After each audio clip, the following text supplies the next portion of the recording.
Hello everyone, welcome to I exam B students. मेरा नाम है कैलाश तिवारी, एक्स-ए-एफ Union Bank of India. So दोस्तों, अपनी आज की इस वीडियो में हम डिस्कस करने वाले हैं कि कैसे नाबार्ड ग्रेड ए या चाहे नाबार्ड डेवलपमेंट असिस्टेंट हो, वो कैसे एक अच्छी अपॉर्चुनिटी है बीएससी एग्रीकल्चर या फिर एलाइड स्टूडेंट्स के लिए। और क्योंकि ये क्वेश्चन कई बार पूछा जाता है, कई सारे स्टूडेंट्स पूछते हैं। इवन कल ही मुझसे टेलीग्राम ग्रुप में एक स्टूडेंट ने पूछा था, मैं नाम फिर भूल गया, कि सर क्यों हम प्रिपेयर करें नाबार्ड एग्जामिनेशन के लिए। तो उसके लिए थोड़ा सा एक बार डिस्कस करते हैं और कुछ कुछ चीज़ों में आप लोगों को भी बताना है, क्योंकि अल्टीमेटली लाइफ आपकी है, ये हमें सोचना है। तो हम ये डिस्कस करेंगे कि कैसे ये अपॉर्चुनिटी है एग्रीकल्चर और अलाइड स्टूडेंट्स के लिए। ओके, तो कुछ पॉइंट्स हैं जिनको हम डिस्कस करेंगे।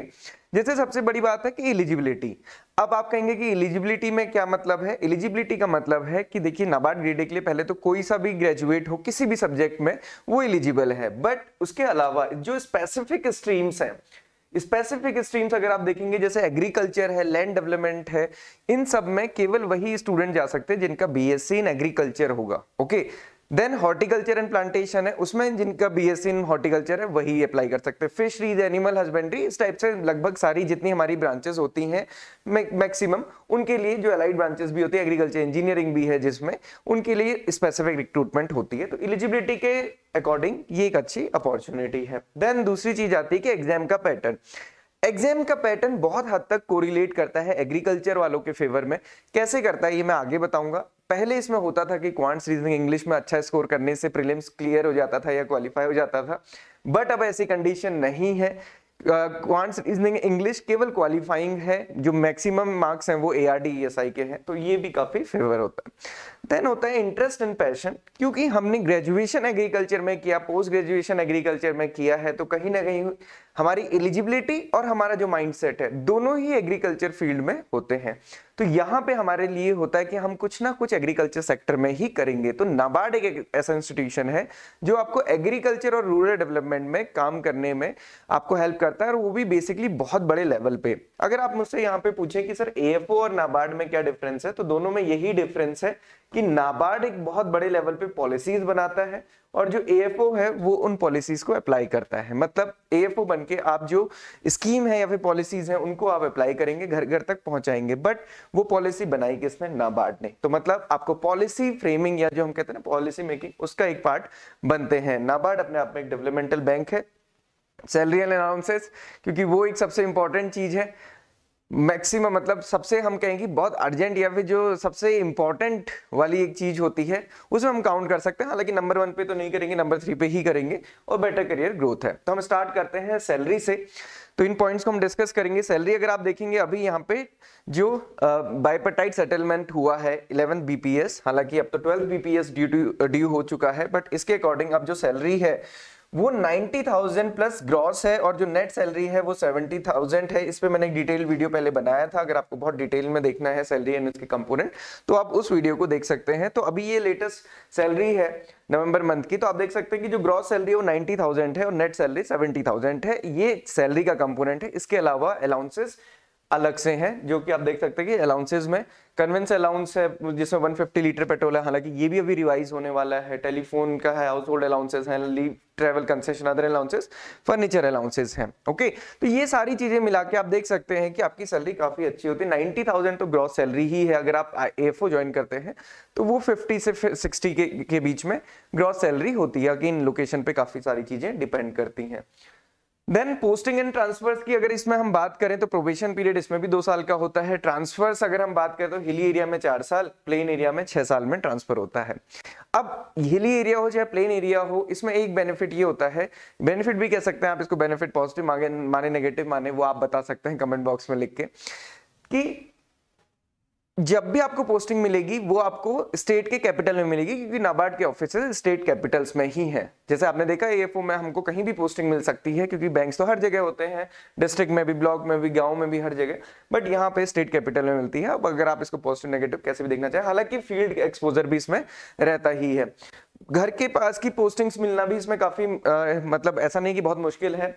स्टेट कैपिटल में होती है, और DDM जो डिस्ट्रिक्ट लेवल पे होते हैं उसमें होम पोस्टिंग या फिर स्केल 1 के बाद काफी सारे चांसेस होते हैं जहां पे आपको होम पोस्टिंग मिल सकती है। स्टेट कैपिटल में ही मिलेगा जो आपका अपना होम स्टेट होगा। तो ये पॉसिबिलिटीज पोस्टिंग्स एंड ट्रांसफर्स में रहती हैं। फॉरेन एक्सपोजर भी यहाँ पे रहता है।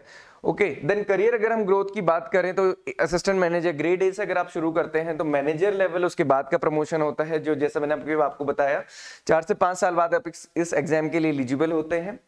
प्रमोशन जो इंटरनल प्रमोशंस होते हैं, मैनेजर के बाद assistant general manager, then deputy general manager, then general manager, chief general manager, DMD and then chairman. तो ये इसमें करियर ग्रोथ है। और करियर ग्रोथ आप देख सकते हैं नाबार्ड एज एन ऑर्गेनाइजेशन, जैसे मैंने आपको बताया ना कि डेवलपमेंटल बैंक है, तो काफी अच्छी ग्रोथ अपॉर्चुनिटी है। और जो वर्क होता है वो हम कह सकते हैं, जैसे मैंने आपको स्टार्टिंग में ही डिफाइन किया कि जो हमारा वर्क है वो पॉलिसी फ्रेमिंग की तरफ या फिर जो होता है ना नीति नियामन उसकी तरफ ज्यादा होता है, रादर देन कि हम उसको अप्लाई करें। तो अप्लाई करने के लिए मतलब आप एक बहुत बड़ी चीज को गवर्न करते हैं। तो ये एक बेसिक सा डिफरेंस, आई होप कि आपको एएफओ और नाबार्ड का थोड़ा सा डिफरेंस समझ आया होगा। मतलब जस्ट आप ये भी देख सकते हैं कि एएफओ की सैलरी के कंपोनेंट में आप देखेंगे तो डबल यहाँ पे सैलरी एंड ऑल कंपोनेंट रहते हैं। करियर ग्रोथ भी काफी अच्छी है। Then eligibility and exam pattern पे आते हैं, बट इससे पहले आप कमेंट बॉक्स पे लिख के मुझे बताइएगा कि आपको क्या लगता है कि नाबार्ड ग्रेड ए या फिर एएफओ या फिर दोनों में से कौन सा एग्रीकल्चर स्टूडेंट को फोकस करना चाहिए, कौन सा नहीं करना चाहिए। वैकेंसीज कम अगर आप कहेंगे कि इसमें है तो वैकेंसीज कम हर जगह ही आती हैं। एएफओ में कोई बम्पर वैकेंसीज नहीं आती है। नंबर ऑफ एप्लीकेंट्स उसके अकॉर्डिंग एएफओ में बहुत ज्यादा होते हैं as compare to NABARD. Okay, तो एग्जाम एलिजिबिलिटी देखें तो ये तो मैंने आपको बता ही दिया कि हर एक पोस्ट के लिए आती है। आप ये देख सकते हैं जैसे इस साल एग्रीकल्चर में नहीं आई थी, लास्ट ईयर आई थी, तो इस बार जो अब 2023 में है तो उम्मीद कर सकते हैं कि आएगी। तो आप देख सकते हैं जनरल में agriculture, engineering, fisheries, forestry, land development, plantation, environment science, इसके अलावा ये जो एग्रीकल्चर की नहीं है वो मैं यहाँ पे इंक्लूड नहीं कर रहा हूँ, agri marketing and agri business management. तो आप यहाँ पे देख सकते हैं कि इतनी सारी पोस्ट के लिए आप एलिजिबल हैं जिनमें आप अप्लाई कर सकते हो। तो एग्रीकल्चर एंड अलाइड स्टूडेंट्स के लिए ये एक अच्छी अपॉर्चुनिटी है। इसके अलावा मैं अगर बताऊं, और इस बार मैंने खुद ये देखा है बहुत सारे एग्रीकल्चर स्टूडेंट्स ने जनरल में फॉर्म फिल किया, मतलब जनरल स्ट्रीम में जिसमें कि कोई भी ग्रेजुएट एलिजिबल होता है। तो उसमें भी आप देखेंगे मैक्सिमम एग्रीकल्चर स्टूडेंट्स उसको क्लियर कर पाए। इसलिए क्लियर कर पाए क्योंकि जो यहाँ पे मेरिट बनती है फेज 2 सिलेक्शन के लिए वो जीए के बेस पे, ईएसआई के बेस पे और एआरडी के बेसिस पे बनती है। एआरडी के 40 क्वेश्चंस, एआरडी क्या है, agriculture and rural development, 40 questions उसके आते हैं। इकोनॉमिक एंड सोशल इश्यूज इसके 40 क्वेश्चन है, जनरल अवेयरनेस के 20 क्वेश्चंस। तो एआरडी तो एग्रीकल्चर एंड अलाइड स्टूडेंट्स का अच्छा है, उनको ईएसआई और जीई को थोड़ा सा पढ़ के वो इसको इजीली कर सकते हैं। और जैसे कि एक वो रहता है हमारे माइंड में कि आईबीपीएस एएफओ में क्वांट सीजनिंग इंग्लिश की कट ऑफ कम जाती है, तो सिमिलरली यहाँ पे भी कट ऑफ कम रहती है। क्वांट सीजनिंग इंग्लिश की बहुत हाई कट ऑफ नहीं रहती क्योंकि 8 सब्जेक्ट्स हैं, आपको 8 के 8 सब्जेक्ट्स में एक इक्विलिब्रियम बना के चलना होता है। तो यहाँ पे उन सभी स्टूडेंट्स के लिए जो बीएससी एग्रीकल्चर या किसी भी अलाइड साइंसेज में ग्रेजुएशन कर रहे हैं, चाहे first year, second year, third year, final year में है, वो यहाँ पे थोड़ा सा सोच सकते हैं कि आपको कौन कौन सी अदर अपॉर्चुनिटीज हैं जिनको आप एक्सप्लोर कर सकते हैं।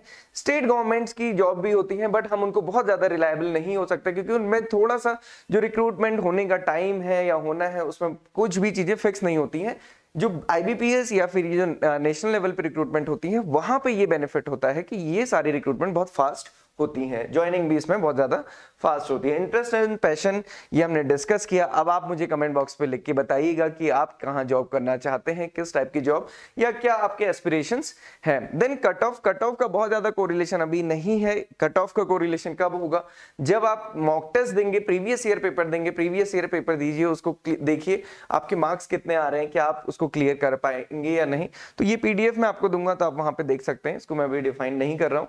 कैसे स्टार्ट करना है, आप ग्रेजुएशन के किसी भी ईयर में हैं या फिर आप अभी आईबीपीएस एएफओ की प्रिपरेशन कर रहे हैं, आपका एग्जामिनेशन 31 को है, तो आपने क्वांट सीरीज इंग्लिश तो बेसिकली पढ़ ही लिया है, आपको भी अपनी एएफओ की ही तैयारी करनी है। उसके बाद आप ईएसआई और जीए को फोकस कर सकते हैं।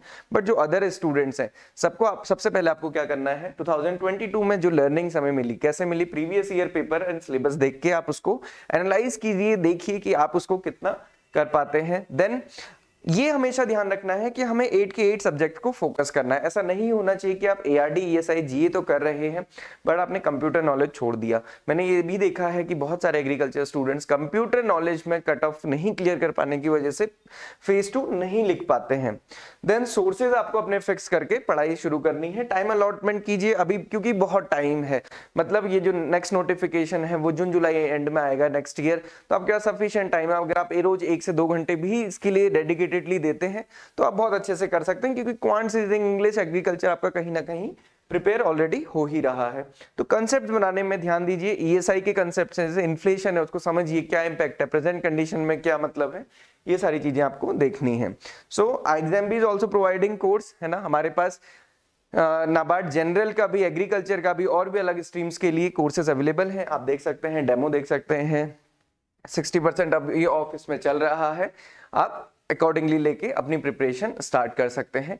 इंपॉर्टेंट क्या चीज है कि आपको क्लैरिटी रहनी चाहिए। क्लैरिटी इस संदर्भ में भी होनी चाहिए कि आप जिस भी सब्जेक्ट्स को पढ़ रहे हैं उन सब्जेक्ट से मिलते जुलते कौन कौन से एग्जामिनेशन है जो आप दे सकते हैं, क्योंकि हमें थोड़ा सा डाइवर्सिटी लेके चलनी पड़ेगी, थोड़ा सा डायनामिक होके चलना ही पड़ेगा। सो ये था आज के लिए। प्रीवियस ईयर पेपर आप हमारी वेबसाइट पर जाके अटेम्प्ट कर सकते हैं, मैच कीजिए उनको कट ऑफ के साथ, अपने स्कोर को, प्रीवियस ईयर पेपर दीजिए, मॉक टेस्ट दीजिए।